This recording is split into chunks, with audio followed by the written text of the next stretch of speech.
Alrighty, mate. So let's talk about a very common swing fault of swinging over the top. We see a lot of players struggle with this, and you'll be able to see the right shoulder throw out, the pitch of the shaft start to get more vertical, and then down at impact, guess what? The hips are back, and they're usually even sometimes falling over, aren't they? Oh yeah, big time. So we've got a fancy bit of rope, high-tech training equipment here, mate. Expensive. Let's talk about the importance of this training aid and how it can help players who are swinging over the top. Yeah, so this is what I use for a lot of it. Kerrod, let me give it to you. I'll just show you how it works. Okay, perfect. What I want you to do is just start swinging it over your shoulder, and I like to do is not tell you how at first. Just keep going straight. You're going straight. Okay. And I want you to swing one way to the left now, and then way to the right. Like you have to get as far over those trees as you can. All right. And then I just want you to go back and forth now, left to right.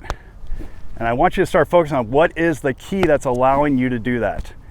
Okay, so feel it in your pelvis. Yeah, straight away what I feel is, like, number one, intent obviously helps a lot. Yeah. But it's very interesting when you say, let's say go to the right, I can feel how my pressure in my body and my hips specifically are moving to then guide that rope. And we see the over the toppers are so upper body dominant, aren't they? Yeah, huge. So let's say I am an over the topper and I'm getting this. Yeah. I can also feel that the rope is moving around and kind of hitting me here rather than over the shoulder. Yeah.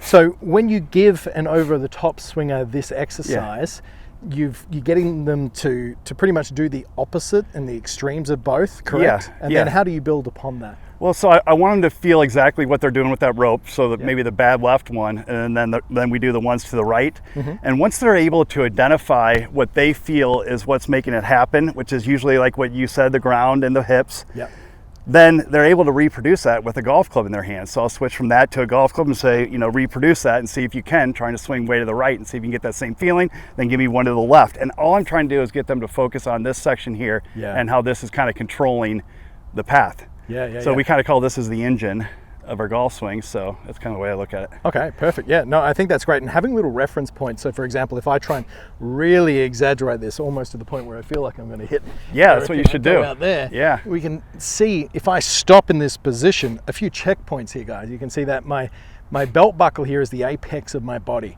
I feel very tall and extended. I feel like the weight is on the outstep of my front foot, and I feel extended through the chest, so very tall and powerful. If I do the opposite and I swing very far left, all of a sudden my chest feels down, my hips feel back, I feel cramped. It does not feel powerful at all. And using this rope, I think, is just wonderful because we naturally are going to swing it a little bit more in rhythm, aren't we? Oh, huge. I think dispelling the myth of so many people see Rory or whatever, and they get here and they go, oh, I got to clear my hips more.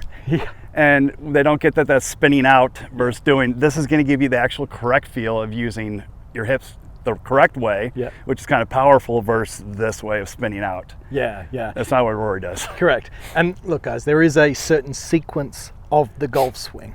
The body, the arms, and the club need to move in such a way that is powerful but also in balance. Now, it's very difficult in the 0.25 of a second in the downswing to think about that. But drills such as this, especially if you have a specific swing issue that you're trying to rectify, such as the over the top, well, this simply just helps bring awareness, gives you sensational feedback and feel of what it would be like to do the extra pattern. Now, just for the guys at home, I think there's one thing that we should talk about a lot here, Erik, is the intention behind swinging the rope, because there's no point standing here and just doing this, right? Right. We need to get into our golf posture, don't we? I think so, yeah. Yeah, perfect. So when you've got this length of rope, and how long is this specific? It's about the length of a 7-iron or an 8-iron? Or it's about, well, it should be about 6.5, 7 feet. It's kind of what you want to do. And, I got to give credit to Dr. Kwon for this, and that's his measurements, and it's 3/4 inch braided nylon is what he wants you to use for weight. Okay, it's marine rope or something similar, isn't it? It is pretty close to that, So it's just that 3/4 inch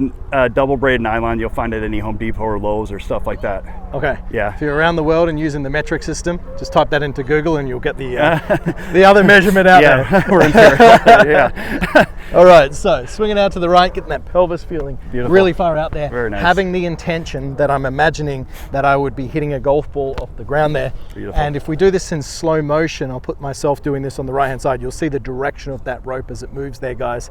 Okay, so pass me back that club. So you'd suggest the players that you're working on this with here, Eric, you'd get them to do the rope exercise a few times, then this. put the golf club in their hands relatively quickly and get them... Yeah, I almost want to do them right after it and get them to try to reproduce that. And if they can't do it on the next swing, we're grabbing the rope again. I'll tell you what, this feels very weird. You're probably going to have a 14 path out to the right. Rubbing it, yeah. And I've actually done this a lot. Dr. Kwon is kind of the guy that brought the rope into popularity. We'll put some clips up of that actually in here as well. So as I do that feel, now it just almost really enhances that timing sensation that a lot of players are looking for. Okay, mate, so I've got that sensation. Let me step in here. Off we go. Beautiful. Thanks for watching this video. YouTube thinks that you would benefit from watching this one next. So click that card and it could be the tip that you need to take your game to the next level. I'll see you next time.